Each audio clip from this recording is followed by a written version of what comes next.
Hello friends, আসসালামু আলাইকুম। দেখুন, এটি কুড়িল বিশ্ব রোডের একটি দৃশ্য। দেখুন কিভাবে তারা উল্টা পথগুলো ব্যবহার করতেছে। দেখুন, এরকম কিন্তু প্রতিনিয়তই তারা উল্টা পথে আসতেছে। এখানে কিন্তু কিছুদিন আগেও একটি দুর্ঘটনা ঘটছে, সিএনজি আর বাইক। দেখুন কিভাবে তারা রাস্তাগুলো উল্টো পথে আসতেছে। দেখুন, এখানে যদি সার্জেন আজকে মামলা দেয়, তাহলে তাদেরকে হাতে পায়ে ধরে তাদের কাছে ক্ষমা চাবে, স্যার আমি আর উল্টো পথে আসবো না, আমাকে মামলা দিয়ে দেন। তো আমি বলবো, ভাই আপনি উল্টো পথে কেন আসবেন, সার্জেনের হাতে পায়ে কেন ধরবেন, আর কেন আপনারা মামলা খাবেন? তাই আপনারা উল্টো পথে আর আইসেন না, মামলাও খাইয়েন না ভাই। একটি দুর্ঘটনা সারা জীবনের কান্না। আপনি যার সাথে দুর্ঘটনাটা ঘটবে সেও বিপদে পড়বে, আর আপনিও বিপদে পড়বেন।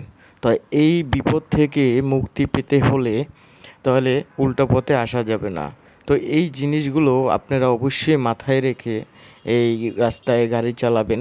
দেখুন ভাই, আপনারাই বলুন, আপনাদের কাছেই বিচার দিলাম, যারা উল্টো পথে আসছেন তাদের কাছেই বিচারটা দিলাম।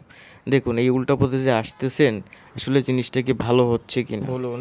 ভিডিওটি মানুষকে দেখার সুযোগ করে দিন।